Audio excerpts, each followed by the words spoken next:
मतलब कि राजनीति में, राज्यसभा में हमने कई वर्ष साथ साथ में बिताए और जब वो खड़े होते थे पार्लियामेंट में तो सब चुप रहते थे.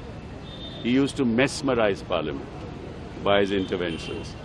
And the breadth of knowledge, the empathy with ordinary people, वंचित लोग, दलित लोग, आदिवासी लोग, जो उनका हृदय में उनके लिए जो धड़कन थी वो कम ही लोगों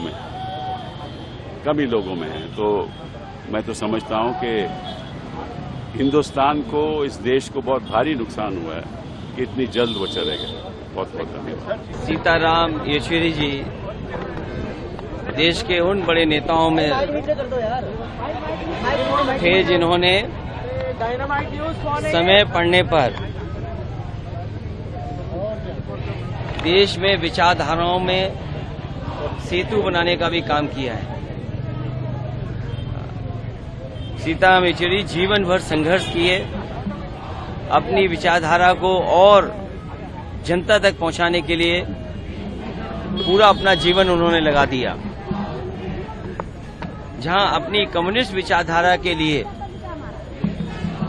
और अपने कैडर में जहां वो लोकप्रिय थे, वहीं दूसरे दलों में भी जिस तरह के उनके विचार थे या समय समय पे घटनाओं में जो उन्होंने अपने विचार दिए हैं, उससे उनकी लोकप्रियता हमेशा बढ़ती रही.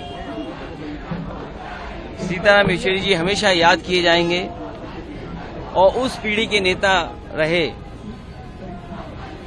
जिस पीढ़ी के नेताओं ने बहुत ज्यादा राजनीति में उतार चढ़ाव देखे रहे, जहां उतार चढ़ाव के तमाम अनुभव उनके साथ थे, वहीं जो घटनाएं उन्होंने अपने जीवन में देखी थी, एक परिपक्व नेता को देश ने खोया है.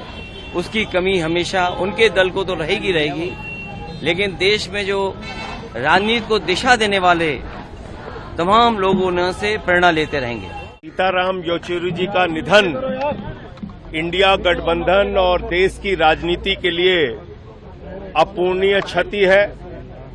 एक ऐसा योद्धा जो नफरत की राजनीति के खिलाफ जिंदगी भर लड़ता रहा, एक ऐसा योद्धा जो मजदूरों के लिए, किसानों के लिए आवाज उठाता रहा, वो आज हमारे बीच से अलविदा कह के हमको चले गए. मैं सिर झुका के कॉमरेड सीताराम येचुरी जी को लाल सलाम कहता हूं और मैं ईश्वर से प्रार्थना करता हूं कि ये जो अपार कष्ट उनके चाहने वालों के ऊपर पड़ा है, उनके परिवार पे पड़ा है, उसको सहन करने की शक्ति दे ईश्वर. कॉमरेड सीताराम येचुरी हर गरीब की आवाज में जिंदा रहेंगे, हर मजलूम की आवाज में जिंदा रहेंगे और नफरत के खिलाफ उठने वाली हर आवाज में जिंदा रहेंगे.